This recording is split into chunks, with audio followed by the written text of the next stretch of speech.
멋지죠. 멋져요. 오늘은 읽은 말씀을 통해서 새 술은 새 부대에라는 말씀의 제목을 통해서 함께 이 시간 은혜를 받는 시간을 갖도록 하겠습니다. 요즘 우리 그 세간에서 한결같이 논하고 있는 화두가 있다고 한다면 바로 그것은 변화라, 이렇게 말씀을 드릴 수가 있습니다. 오늘날 많은 사람들은 한 가지로 입을 모아서 변화해야 된다. 그래서 정부도 변화해야 되고 여야도 변화해야 되고 그 다음에 노사간에도 변화가 와야 되고 심지어 기업도 군인들도 대학도 이제는 변화해야 한다라고 그렇게 말씀을 하고, 그리고 교회도 이제는 변할 때가 되었다라는 것을 그렇게 부르짖고 있는 것을 보게 되었습니다. 사실 이 인류의 이 역사란 것은 변화의 역사라고 볼 수가 있습니다. 나쁜 쪽으로 변하든지 아니면 좋은 쪽으로 변하든지 간에 인류의 역사는 지금까지 변화를 거듭하면서 해온 역사가 인류의 역사인 것입니다. 그런데 지난 1년 동안 이 지구촌에는 크게 세 가지 영역의 변화가 있었던 것을 보게 되었습니다. 그 첫 번째의 변화는 무엇인가 하면 세계화 시대의 변화입니다. 지금 오늘날 우리의 시대를 글로벌 시대라, 세계화 시대라고 그렇게 말씀을 합니다. 정말 세계화 시대 같습니다. 여러분들, 과거에 볼 수 없었던 그런 일들이 오늘날 우리 밥상에도 일어나고 있습니다. 여러분, 과거에는 우리의 밥상에 대부분의 모든 이 올라오는 반찬이나 음식들이 다 우리나라에서 재배하고 그래서 우리가 반찬을 이렇게 먹었습니다. 그런데 요즘 우리 밥상에 보게 되어지면 적지 않게 외국산이 올라옵니다. 우리가 잘 먹는 김치 같은 경우도 지금 식당 같은 데는 약 80-90% 정도가 중국산입니다. 중국에서 그 김치를 담아가지고 우리나라에서 수입을 해서 싸게 그 김치를 팔고 있는 거예요. 이렇게 보면 오늘날 우리 밥상에도 우리가 잘 알지 못해서 그렇지 하여튼 양념까지라도 이제는 이 외국산이 밥상에까지 올라오는 것을 보게 되어지는데, 이런 시대를 우리는 글로벌 시대, 즉 우리는 세계화 시대라 그렇게 말씀을 하는 겁니다. 그리고 또 하나는 고령화 시대입니다. 고령화 시대. 통계청 조사 이야기에 의하면 지금 우리나라가 2024년이 되면요, 그러니까 내년입니다. 내년이 되면은 우리나라의 전체 인구 가운데서 약 1,000만 정도가 노인의 인구랍니다. 그러다가 2049년이 되어지면 우리나라의 65세 노인의 인구가 1,900만이 되는 해가 됩니다. 여기에 1,900만이라는 것은 우리나라 전체 인구의 39.8%가 노인의 인구가 될 것을 통계청에서 그렇게 조사한 것을 발표한 적이 있습니다. 이렇게 오늘날 이 시대는 고령화 시대로 변해가고 있습니다. 그런가 하면 또 하나는 뭐냐면 전문화 시대입니다. 이제는 전문화가 안 되게 되면 살아남지 못하는 그런 시대를 맞이했습니다. 이제는 쓰레기를 치워도 전문성을 가지고 해야 한다는 사실인 겁니다. 자, 이런 차원에서 볼 때에 이와 같이 지구촌은 세 가지의 큰 변화의 소용돌이 속에서 지금 굴러가고 있다고 해도 과언이 아니라는 것입니다. 그런데 이런 변화는 우리 예수님께서도 오늘 본문의 말씀을 통해서 변화를 요구하고 있는 것을 볼 수가 있습니다. 오늘 이 본문의 말씀의 배경을 잠시 말씀을 드리면, 지금 이 말씀은 예수님께서 지금 12제자를 선택하고 있는 그런 과정입니다. 그런 가운데에 우리 예수님께서 갈릴리 바닷가에 있는 가버나움 지방에 가시게 되어지는데, 왜 가버나움 지방에 가게 되냐면 그곳에서 세리마태를 제자로 삼기 위해서인 것입니다. 그래서 세리마태가 예수님을 초청하게 되어지고 예수님의 일행이 세리마태의 집에서 함께 식사를 나누게 되는 그 시간입니다. 그때가 언제냐면 이 유대인들의 금식 기간이었습니다. 그 장면을 누가 보게 되냐면 세례 요한의 제자들이 그 장면을 보게 되었습니다. 그래서 이 세례 요한의 제자들이 참 의아했습니다. 아니, 금식일인데, 지금 금식 기간인데 어떻게 예수님은 제자들과 더불어 저렇게 식사를 할 수 있느냐, 그 질문을 하게 되어지는데, 그 질문의 얘기가 오늘 읽은 말씀 가운데 14절의 말씀이 그 말씀인 겁니다. 자, 14절의 말씀을 볼까요? 그때에 요한의 제자들이 예수께 나와 이르되 우리와 바리새인들은 금식을 하는데 어찌하여 당신의 제자들은 금식하지 아니하니까? 이렇게 물었어요. 그러니까 우리 예수님께서 뭐라고 대답했습니까? 예수께서 그들에게 이르시되 혼인집 손님들이 신랑과 함께 있을 동안에 슬퍼할 수 있느냐? 그러나 신랑을 빼앗길 날이 이르리니 그때에는 금식할 것이니라. 혼인집에서 결혼하는 이 신랑을 맡게 된 신부가 금식할 수 없는 거 아니냐? 그런데 언제 금식을 할 수 있냐면 만약에 예를 들어서 신랑과 이별하게 될 때에, 그럴 때는 금식이 가능하지, 이런 것입니다. 이 말씀은 예수님을 암시하며 이 말씀을 하시는 겁니다. 우리가 이 땅을 살아가다 보게 되어지면 때로는 우리가 이런저런 것을 잃을 때가 있습니다. 그 이런저런 것을 잃게 되어지면 그때는 금식이 가능하다, 그렇게 말씀하시면서 두 가지의 비유의 얘기를 하고 계시는 겁니다. 그 얘기가 여기 16절과 17절에 나오게 되어지는데, 16절에 나오는 말씀은 생배 조각을 낡은 옷에 붙이는 자가 없나니 이는 기운 것이 그 옷을 당기어 헤어짐이 더하게 됨이요. 이렇게 생배 조각을 이 낡은 옷에 붙이는 이 비유의 얘기를 하시고, 그 다음에 오늘 우리가 함께 살펴보기 원하는 이 17절의 말씀 보니까 새 포도주를 낡은 부대에 넣지 아니하나니 그렇게 하면 부대가 터져서 포도주도 쏟아지고 부대도 버리게 됩니다. 새 포도주는 새 부대에 넣어야 둘이 다 보존되느니라. 이렇게 말씀을 하고 계시는 겁니다. 자, 이 말씀을 우리 조금 더 이 말씀 여러분들 이해를 돕기 위해서 잠시 말씀을 드리면, 그 당시에 그 시대는 어떤 물건을 담게 될 때에, 어떤 물이나 이런 물건을 담게 되어질 때에 요즘처럼 병이 있는 게 아니에요. 병이 있으면 병에다가 물을 부으면 간단한 일인데, 그 당시는 병이 없는 그런 시대이기 때문에 병 대용으로 주로 무엇을 하느냐면 양이나 염소, 양이나 그 송아지, 이런 것을 가죽을 벗겨가지고, 통째로 가죽을 벗겨가지고 그것을 하나의 부대로 거기에다가 물을 담기도 하고 거기에다가 포도주를 담기도 하는 그런 얘기의 내용인 것입니다. 그런데 이런 이제 그 가죽을 벗겨가지고 부대를 만들게 될 때에 새롭게 만든 가죽은 아주 탄력성과 팽창성이 강한 겁니다. 그러나 오래된 이 가죽은 오래 쓰다 보니까 팽창성과 그리고 이 탄력성이 아주 굉장히 약한 것입니다. 그런데 새 포도주를 그 부대에 붓게 될 때에 어떤 일이 일어나겠습니까? 새 포도주는 아주 발효성이 강한 것입니다. 발효성이 강하다 보니까 이것을 낡은 부대에 담게 되어지면은 이게 신축성이 없다 보니까, 잘못하게 되어지면 이 발효성이 강하다 보니까 이게 그냥 부풀어 오르면서 그 낡은 부대는 터지게 된다는 거죠. 그러면 포도주도 버리게 되어지고 그리고 부대도 버리게 되어진다는 것입니다. 그런데 이 말씀을 우리가 좀 더 깊이 들어가 보게 되어지면 여기 새 포도주라 그랬지요. 새 포도주, 새 부대 이렇게 말했지요. 요 새라는 의미를 보니까 앞에 새 포도주의 새는 헬라어로 뭐냐면 네오스란 말이에요. 네오스란 말인데 그 의미는 시간적으로 새롭다는 거예요. 이게 시간적으로 새롭다, 이런 의미가 있고, 그 다음에 뒤에 새 부대란 이 말씀은, 이 새는 뭐냐면 카이노스란 말인데, 이 카이노스란 이 말이 뭐냐면 질적으로 새롭다, 이런 것입니다. 그러니까 새 포도주는 시간적인 것이고 새 부대는 질적인 것이라고 말이에요.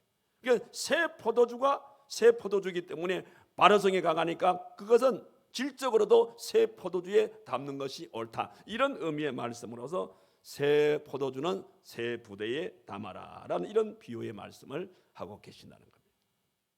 자, 하나님께서 우리들에게 2023년이란 새해를 주었습니다.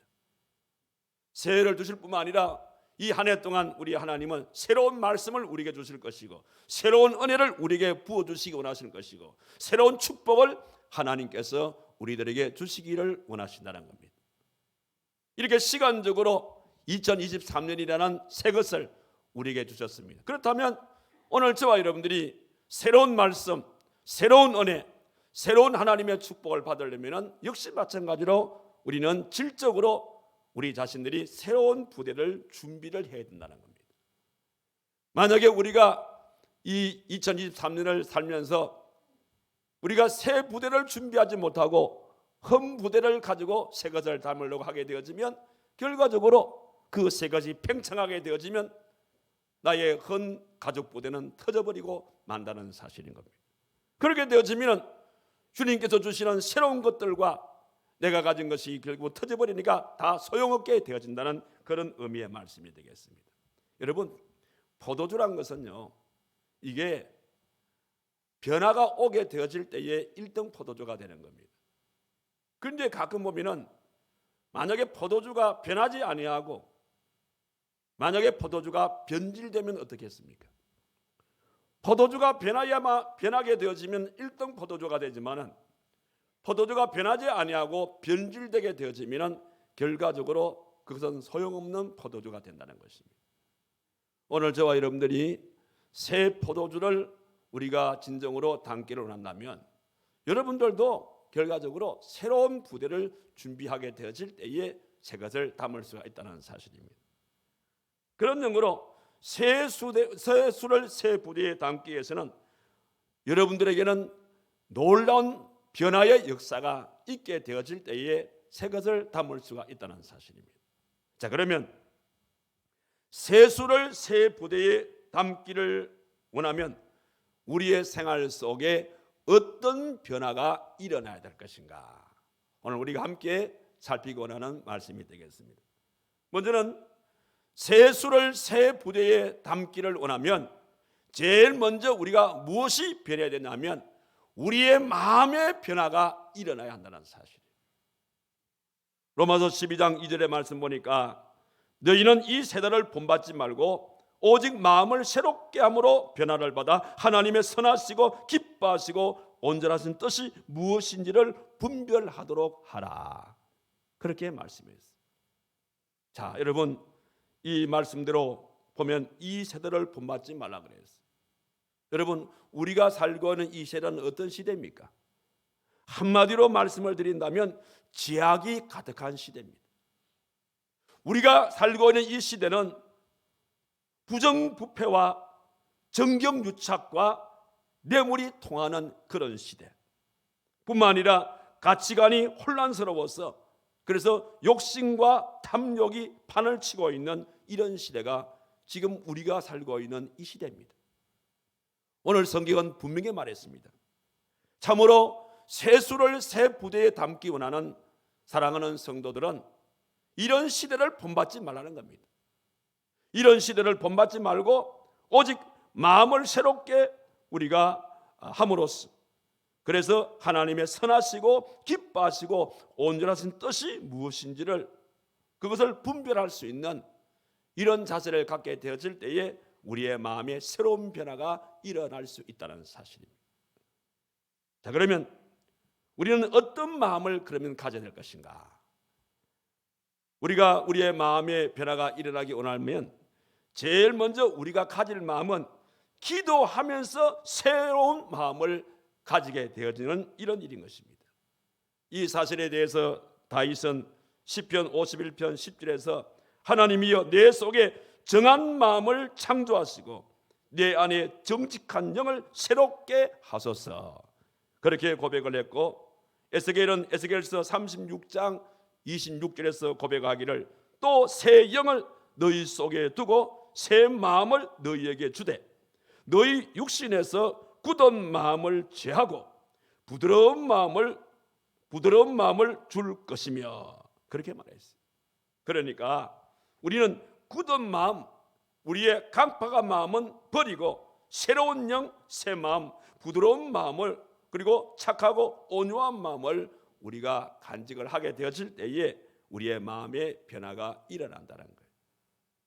그 외에도 시편 64편 10절에서는 정직한 마음을 가질 것을 말씀하셨고, 마태복음 5장 8절에 보니까 깨끗한 마음, 누가복음 8장 15절에는 착한 마음, 이런 마음을 우리 마음에 간직하게 되어질 때에 우리의 마음에 놀라운 변화가 일어나게 되어진다는 그런 말씀입니다. 그래서 밀턴은 마음은 천국도 만들고 지옥도 만들 수가 있다라고 말했고, 윌리엄 제임스는 마음을 바꿈으로써 그대의 삶도 바꿀 수가 있다라고 그렇게 말씀을 했습니다. 그래서 우리의 삶의 새로운 세수를 새 부대에 담는 가장 기본적인 것은 이 마음의 변화라, 이 말씀인 겁니다. 마음의 변화가 일어나게 되어질 때에 그 다음에 역사가 일어난다는 것이죠. 그래서 우리의 생활 속에 우리가 새로운 것을 추구하기 위해서는 제일 먼저 이 마음의 변화가 가장 중요한 겁니다. 이 사실을 사탄도 알고 있습니다. 그렇기 때문에 사탄이 오늘 우리들에게 공격을 하게 되어질 때에 사탄의 공격의 제1 목표가 뭔 줄 압니까? 우리 성도들의 마음입니다. 우리 마음을 공격하는 겁니다. 그 마음에 이 부정적인 그런 씨앗을 뿌려놓게 되어지고, 그 부정적인 씨가 자라게 되어지면 결국은 우리 마음에 열등감이 생기는 것이고, 죄의식이 생기는 것이고, 의심의 마음이 생기는 것이고, 시기와 질투가 그 속에 일어나게 되는 것입니다. 그래서 잠언서 4장 23절에서 뭐라 그랬습니까? 물어 지킬 만한 것보다 더욱 내 마음을 지키라. 왜? 생명의 근원이 이에서 나기 때문이다. 그렇게 말씀하시면서 마음의 변화가 모든 것의 출발점인 것을 그렇게 말씀을 하고 있다는 겁니다. 자, 그런데 우리 성도들의 마음을 우리가 더 깊이 우리가 들어가 보게 되어지면 항상 우리의 마음에는 두 가지의 마음이 공존하게 되는 겁니다. 어떤 마음과 어떤 마음이 공존하냐면, 사람들의 마음은 밝은 마음이 있으면 어두운 마음이 있어요. 따뜻한 마음이 있으면 차가운 마음이 있고, 좋은 마음이 있으면 나쁜 마음도 있고, 선한 마음이 있으면 악한 마음이 항상 이렇게 우리 마음 속에 두 가지가 공존하는 겁니다. 그 우리 삶은 뭐냐? 이 두 가지 가운데서 우리가 무엇을 선택할 것인가? 우리는 늘 생활 속에 이 선택의 이 기로에 서게 되어지고, 선택 때문에 우리는 항상 갈등을 빚고 살아가는 것이 우리의 인생이라, 이 말씀인 겁니다. 특히 우리 신앙생활에는 순종과 불순종이라는 두 가지 마음이 역시 마찬가지로 우리 마음에 늘 공존하고 있다는 사실인 거예요. 그런데 순종하는 사람에게는 하나님께서 축복과 은혜를 내리지만은, 그러나 불순종하는 사람에게는 저주와 심판을 내리고 있는 것을 보게 되어집니다. 그래서 우리의 마음은 얼마나 중요한지를 몰라요. 그런데 우리의 마음에 보면 내 마음에 있는 것이라 다 좋은 게 아니에요. 우리 마음에 있는 것 가운데서 버릴 마음도 있다는 사실입니다. 어떤 것을 버려야 됩니까? 우리가 버릴 것은 욕심과 이기심과 자만심과 이런 나태심, 이런 마음들은 우리 마음에 다 버리라고 그렇게 말씀했어요. 왜냐하면 이런 것을 버리지 않게 되어지면 결국은 이것들이 내 마음을 삐뚤어지게 만들어 버리는 겁니다. 사람의 마음이 삐뚤어지게 되어지면 행동도 삐뚤어진 행동이 나오게 되어지고, 결과적으로 그 행동이 많은 사람들에게 피해를 입히고, 역시 그 결과 역시 마찬가지로 나쁜 결과를 초래하는 것을 보게 되었습니다. 수년 전에 서울의 그 송파구에서 일어난 일인데, 이상하게 아침 일어나게 되어지면 불이 날 곳이 아닌데 누군가가 불을 지르는 거예요. 주차장에도 불을 지르고 엘리베이터 안에도 불을 지르고 여기저기 불을 지르는 거예요. 도대체 누가 이런 짓을 할까? 누가 이렇게 방화를 할까? 그래서 이제 이런저런 CC 카메라를 통해서 보기도 하고 이렇게 했는데, 나중에 자꾸 보니까 누구냐면 그 아파트에 살고 있는 주민이었어요. 한 아주머니가 거짓을 하는 거예요. 그래서 이제 그분을 붙들어서 왜 이런 일을 하냐 물으니까 이분이 많은 스트레스를 받는가 봐요. 남편에게 스트레스를 받고 아이에게 스트레스를 받으니까 그 스트레스 푸는 방법으로 이 사람이 불을 지르는 거예요. 불을 질러서 불이 막 타오르는 그 장면을 보면 스트레스가 확 해소가 된다는 겁니다. 그렇게 해서 이 사람이 26번까지 방화를 한 거예요. 마음이 삐뚤어지게 되어지면 이렇게 우리의 마음이 걷잡을 수 없이 나쁜 쪽으로 가게 되는 것을 보게 되어집니다. 그래서 우리가 착한 마음을 갖게 되어지면 우리는 착한 사람으로 살 수가 있는 것이고, 우리가 악한 마음을 갖게 되어지면 우리는 악한 사람으로 살아갈 수밖에 없다는 거예요. 그래서 새 수를 새 부대에 담기 원하는 성도는, 즉 새 마음과 새 결심과 새로운 각오를 갖기를 원한다면 먼저 우리의 마음의 변화부터 일어나게 되어질 때 이게 가능하다는 겁니다.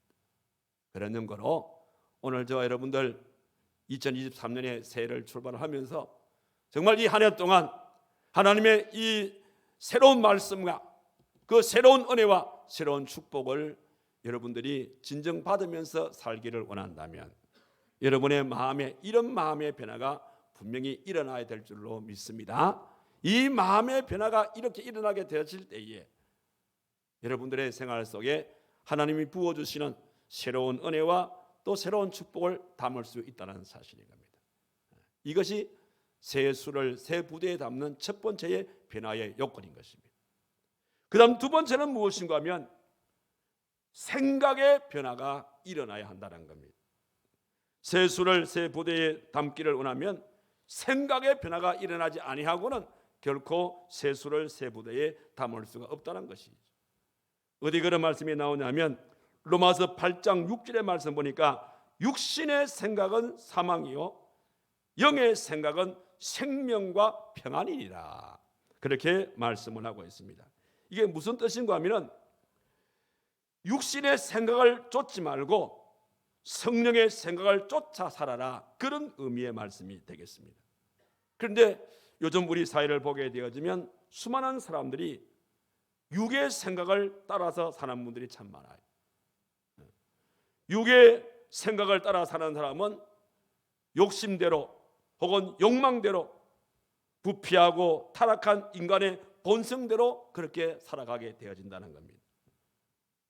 이렇게 우리가 살게 되어지면 나도 모르게 죄를 짓게 되는 것이고, 죄를 짓게 되니까 마귀의 포로가 되어지고 마귀의 노예로 살아갈 수밖에 없다는 것입니다. 그래서 우리는 자신의 본능적인 그런 생각을 따르지 아니하고 위에서부터 내려오는 하나님의 생각을 받아서 성령의 생각을 쫓아서 살아가라는 것입니다. 그리하게 되어질 때에 생명과 평안이 그에게 주어진다라는 그런 의미의 말씀이 되겠습니다. 자, 그렇다면 육신의 생각은 어떤 것이 있는가? 육신의 생각에는 걱정과 근심과 두려움과 공포, 또 무엇을 먹을 것인가, 무엇을 마실 것인가, 무엇을 입을 것인가, 이게 잘 될 것인가, 잘못될 것인가, 이런 염려들이 바로 육신의 생각에서 나오는 것들입니다. 그럼 우리의 육신의 생각에 이런 것이 있을 때에 우리가 어떻게 해야 되냐? 바로 하나님 앞에 기도하면 되는 겁니다. 기도하게 되어질 때에 우리 하나님께서 그 마음에 평강을 주시고 기쁨을 주시고 감사의 마음을 주셔서 결국은 하나님 앞에 영광을 올려드릴 수 있는 그런 아름다운 변화의 삶을 살도록 우리 하나님이 인도해 주신다는 거예요. 그래서 이사야서 55장 7절의 말씀 보니까 악인은 그 길을, 불의한 자는 그 생각을 버리고 여호와께 돌아오라, 그렇게 말씀하고 있음을 보게 되어집니다. 사람이란 것은 생각대로 되어지는 것을 보게 되어집니다. 악한 생각을 하고 살게 되어지면 그 사람은 악하게 되는 거예요. 그 사람이 착한 생각을 하게 되어지면 그 사람은 착한 사람이 되는 거예요. 천사 같은 생각을 하게 되어지면 천사가 되는 것이고, 마귀 같은 생각을 하게 되어지면 결국은 마귀처럼 살아갈 수밖에 없다는 것입니다. 이와 같이 사람은 생각한 대로 인생이 바뀐다는 것입니다. 그래서 우리 예수님께서 베드로를 향해서 하신 말씀 중에 마태복음 16장 23절의 말씀 보니까 사탄아 내 뒤로 물러가라. 네가 하나님의 일을 생각하지 아니하고 도리어 사람의 일을 생각한다. 그렇게 말씀하시면서 우리 하나님께서 주님이 베드로를 책망했던 것을 볼 수가 있습니다. 이 말씀은 결과적으로 우리가 인간 편에서 생각하지 말고 하나님 편에서 생각하면서 살아가라, 그런 의미의 말씀이 되겠습니다. 그래서 우리가 어떤 일을 행하게 되어질 때에 우리가 늘 아는 그런 말씀이죠. 내가 인간 편에서 생각하지 아니하고 하나님 편에서 생각을 하시려 그러면 항상 무슨 일을 하든지 간에 우리는 먼저 하나님한테 하나님의 생각을 우리가 물어보는 겁니다.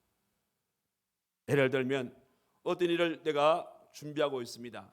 이걸 결정할까 저것을 결정할까, 그런 기로에 서 있을 때에 내 생각 편에서, 인간 편에서 그 결정을 하지 말고 하나님의 생각을 편에서 결정하라는 겁니다. 그러하기 위해서는 이 결정을 하는 이 부분을 하나님의 생각을 물으시면 되겠죠. 어떻게 물을 수가 있습니까? 바로 우리가 잘 아는 말씀이죠. 주님 같으시면은, 자, 이럴 때에 무엇을 선택을 하시겠습니까? 주님 같으시면은 이런 상황 속에서 어떻게 말씀을 하시겠습니까? 주님 같으시면은 이런 상황 속에서 어떤 길을 가시겠습니까? 이렇게 내 인간 편에서 생각하지 아니하고 주님 편에서 생각하게 되어질 때 주님께서는 그 모든 일을 책임져 주신다는 그런 말씀인 겁니다. 그래서 영국의 윌리엄 셰익스피어는 이런 말을 합니다. 착한 사람이 될 것인지 악한 사람이 될 것인지 그 사람의 생각이 결과적으로 그것을 좌우한다, 이렇게 말씀을 했고, 미국의 놀만 빈센트 필 박사는 사람이 생각을 바꾸게 되어지면 자기의 인생뿐 아니라 세계도 바꿀 수가 있다라고 그렇게 말했어요. 결국은 따지고 보면 이런 차원에서 생각이라는 것은 자동차의 핸들과 같다고 생각하시면 됩니다. 쉽게 말씀을 드리면, 자, 여러분들 운전하시는 분들 아시지요? 운전하시는 분들이 핸들을 우측으로 돌리게 되어지면 자동차는 어디로 갑니까? 우측으로 핸들을 돌리면 우측으로 가죠. 그러면 핸들을 좌측으로 돌리게 되어지면 자동차는 어디로 갑니까? 좌측으로 가죠. 자동차는 운전자가 핸들을 돌리는 방향에 따라서 차는 그 길로 가게 되어 있습니다. 인간의 생각이 바로 그거다 이 말입니다. 우리가 어떤 생각을 하냐에 따라서 여러분들 좋은 방향으로 갈 수도 있고 나쁜 방향으로 갈 수가 있어요. 바로 그 얘기를 바로 놀만 빈센트 필 박사가 그렇게 말씀을 했다는 것입니다. 그런데 한 가지 문제가 뭐냐면 어떤 사람들을 보게 되어지면 이 생각을 거꾸로 하고 사는 분들이 있어요. 예를 들면 먼저 해야 할 것을 나중에 하게 되어지고 나중에 할 것을 먼저 하는 그런 경향들이 있더라 말입니다. 쉬운 예를 들면 학생이 공부를 하는데 어떤 아이들은 공부를 먼저 하고 그 다음에 공부를 다 끝내놓고 노는 학생이 있어요. 그런데 어떤 학생은 실컷 놀고 난 다음에 공부합니다. 자, 이 두 학생 가운데 누가 더 공부를 잘할 것 같아요? 여러분 생각에? 공부를 다 해놓고 노는 자, 놀고 공부하는 자, 누가 더 잘할 것 같아요? 보나마나 공부 먼저 하고 난 다음에 노는 아이가 공부 더 잘하겠죠. 왜냐하면 실컷 놀고 나면은 사람이 피곤해가지고 집중력이 떨어지는 거 공부 안 됩니다. 신앙생활도 마찬가지입니다. 신앙생활도 먼저 교회에 나오고 자기 일을 하는 자와 자기 일을 먼저 하고 교회에 나오는 자, 누가 신앙생활 잘 하실 것 같아요? 여러분, 일반적으로 자기 일을 먼저 하고 교회에 나오시는 분은 결석할 확률이 높습니다. 왜? 인간의 일이란 끝이 없어요. 그러나 아무리 일이 많다 하더라도 교회 일을 나는 먼저 하고 그 다음에 내가 인간의 일을 그 다음에 하겠다, 이렇게 생각하신 분은 신앙생활을 잘할 수 있는 사람이라 이 말입니다. 그런데 중요한 것은 주님께서 이런 상황에서 무엇부터 먼저 하라 그랬어요? 마태복음 6장 33절의 말씀 보니까 먼저 그의 나라와 그의 의를 구하라. 먼저 주의 일을 먼저 하라 이 말입니다. 그리하면은 이 모든 것을 너희에게 더하여 주시겠다는 거예요. 주의 일을 먼저 하고 난 다음에 인간의 일을 하게 되어질 때에 하나님께서는 네가 알지 못하는 것까지라도 내가 더 할 수 있도록 더하여 주겠다. 그런데 네가 인간의 일을 먼저 하고 하나님의 나중하게 되어지면 줄 것도 안 주겠다 이 말인 것입니다. 그래서 변화의 삶을 살기를 진정 원한다면 육신의 생각보다 영의 생각을 먼저 하고 나의 생각보다 주님의 생각을 먼저 하게 되어질 때에 우리의 생활 속에는 큰 변화가 일어난다는 사실이에요.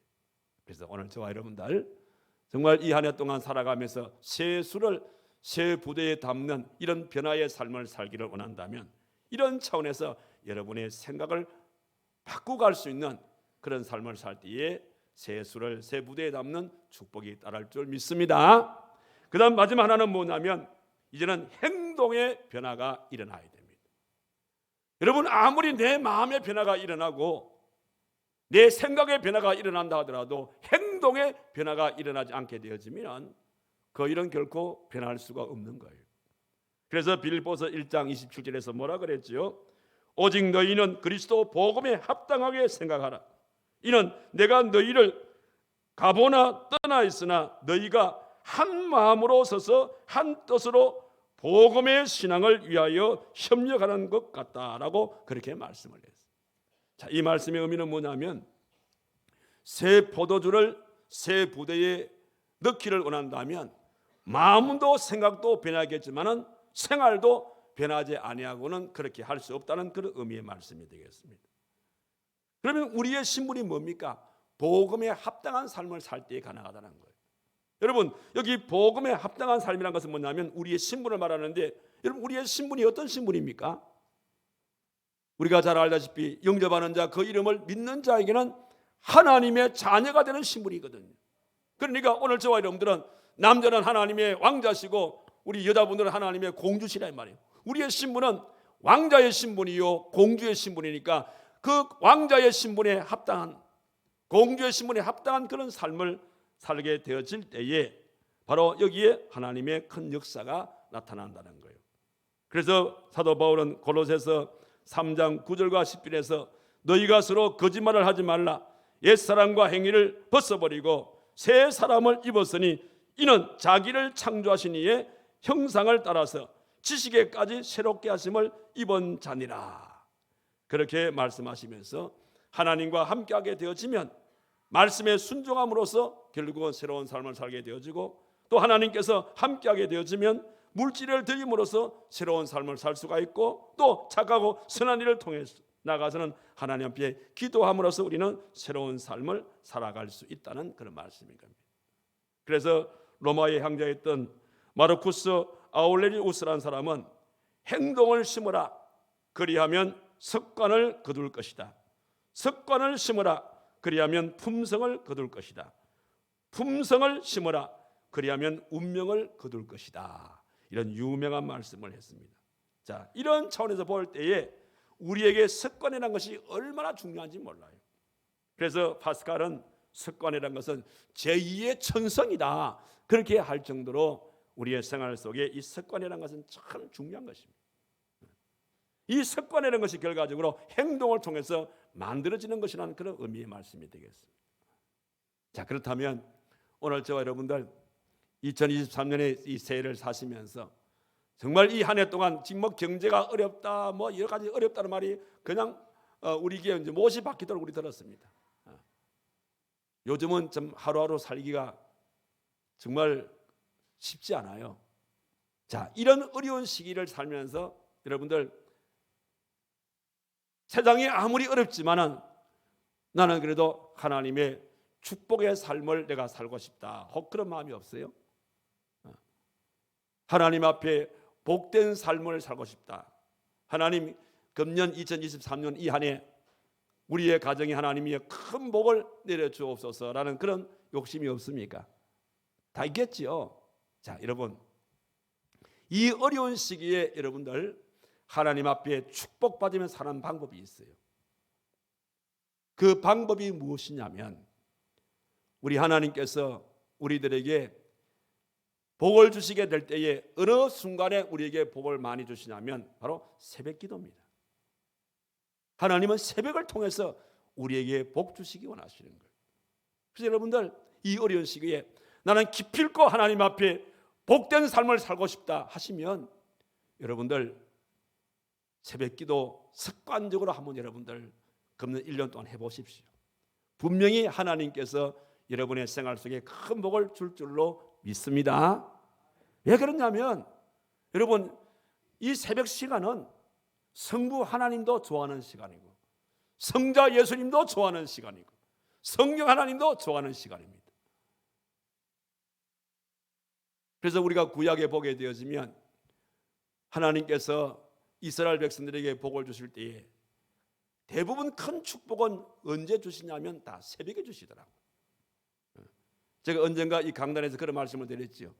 성경의 굵직굵직한 사건들은 다 새벽에 일어나더라고요. 자, 한번 봅시다.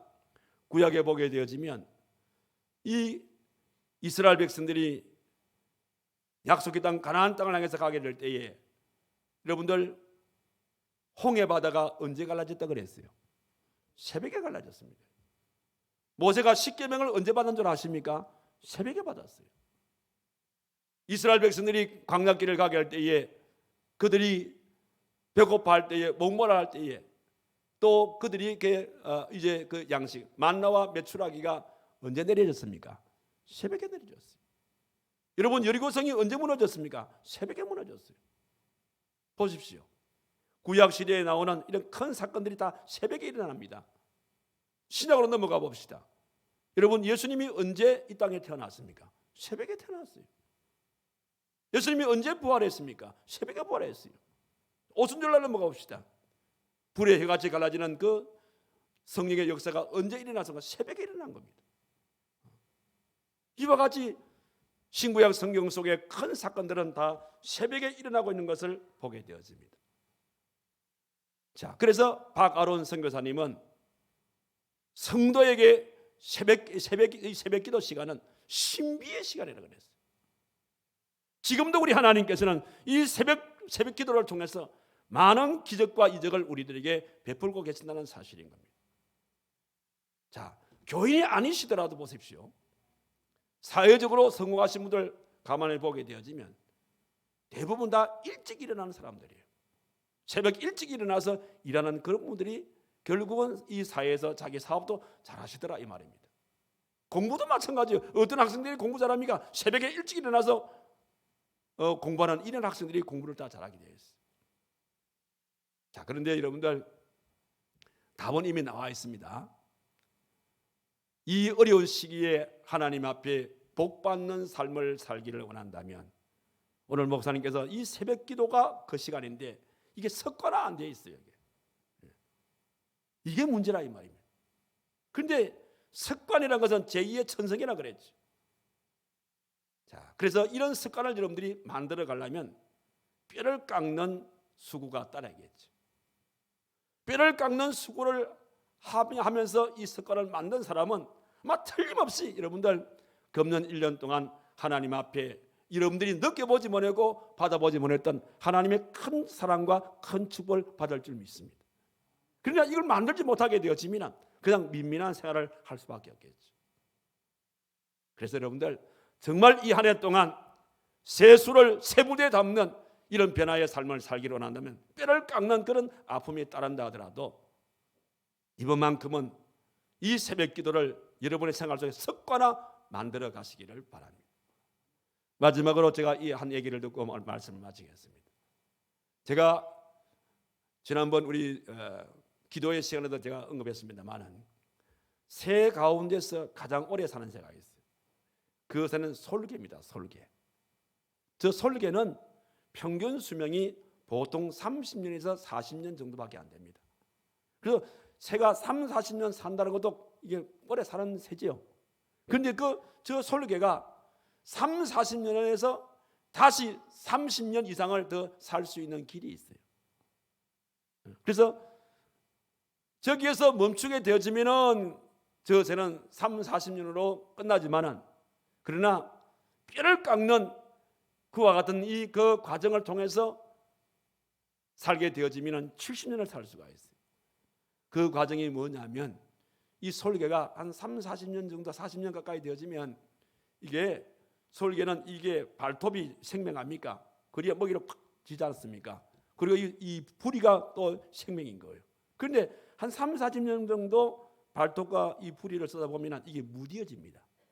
무뎌져 가지고 이게 제대로 이게 음식, 이게 짐승을 가르칠 수가 없는 겁니다. 그러면 죽는 거예요. 그럼 어떻게 하냐면, 이 솔개가 한 3, 40년쯤 쓴 이제 부리가 무뎌지면, 더 살기를 원하면 이 높은 산 정상으로 올라가서 그 낭떠러지의 둥지를 틀고 뭐 하냐면요, 무뎌져 있는 그 부리를 바위에 내리치는 겁니다. 자기가. 여러분, 생부리를 바위에 치니까 얼마나 아프겠어요. 그래서 아프지만은 뼈를 깎는 그런 아픔을 참는 거죠. 그래서 이 부리를 다 깨트리게 되어지면 새로운 부리가 나는 거예요. 새로운 부리가 나게 되어지면 그 새 부리를 가지고 뭐 하냐면 자기의 발톱을 전부 다 뽑아버려요. 무뎌져 있는 발톱을 다 뽑아. 얼마나 이게 아프겠어요. 발톱을 빼는 정도가 아니고 자기의 깃털을 다 뽑아냅니다. 그렇게 되어지면 새로운 발톱이 생겨지게 되고 새로운 깃털이 나게 되어집니다. 그래서 부리를 깨트려서 새로운 부리가 나고 새로운 발톱이 나고 새로운 깃털이 나는 그 전체 시간이 약 6개월 정도 걸려요. 6개월 정도가 지나게 되어지면 이 솔개는 새로운 새가 되는 겁니다. 그러면 그 새는 30년을, 최소한 30년 이상을 더 살 수가 있다는 겁니다. 여러분, 우리의 습관이라는 게 바로 그런 겁니다. 우리가 편안한 마음, 생각만 가지고 되는 것이 아니에요.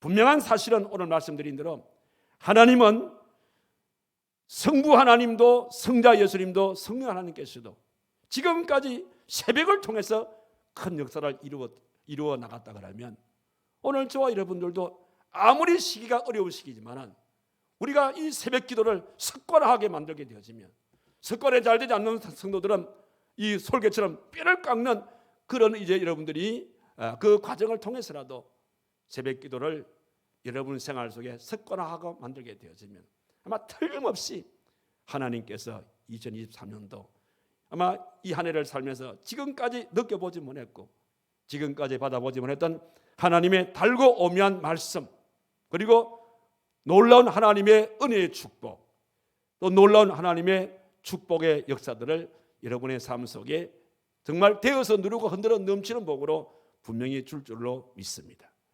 그런 증거로 오늘 저와 여러분들 이런 차원에서 금년 한 해를 살면서 새 술은 새 부대에 담는 삶을 사시는데, 마음의 변화가 일어남으로써 생각의 변화를 일으켜서 나가서 이렇게 행동의 변화를 일으키게 되어질 때에 우리 하나님은 이 한 해 동안 새로운 말씀을 여러분들이 부어주실 것이고 새로운 은혜를 부어주실 것이고 새로운 축복을 부어주셔서 이 한 해야말로 정말 승리할 수 있는 축복의 한 해로 만들어 줄 줄로 믿습니다.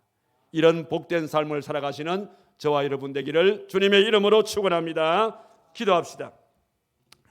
거룩하신 살아계신 하나님 아버지, 2023년의 새해를 통하여 새 술을 새 부도에 부을 것을 말씀으로 조명하여 우리들에게 말씀해 주셨습니다. 하온적 우리의 생활 속에 새 술을 새 부도에 담는 이런 아름다운 변화의 삶을 살기를 원할 때에 먼저 마음의 변화가 일어나고 우리의 생각의 변화가 일어나고 우리의 행동의 변화가 일어나게 되어질 때에 그런 성도의 생활 속에 하나님의 새로운 말씀의 은혜, 또 새로운 은혜, 새로운 축복의 역사가 하나님께서 우리의 생활 속에 마음껏 부어주실 것을 말씀을 통하여 우리에게 말씀해 주셨습니다. 오늘 이 말씀을 경청하는 우리 사랑하는 모든 성도들, 참으로 특별히 새벽 기도를 통해서 하나님께서 이 더 크신 축복을 주실 것을 말씀을 하셨는데, 솔개와 같이 뼈를 깎는 그런 아픔이 따른다 하더라도 새벽 기도를 생활함으로써 습관화함으로써 하나님의 약속의 복을 이 한 해 동안 차고 넘치도록 받아 누릴 수 있는 우리 모두의 삶이 되도록 하나님께서 거기에 축복하여 주시옵소서. 예수님의 이름으로 기도하옵나이다. 아멘.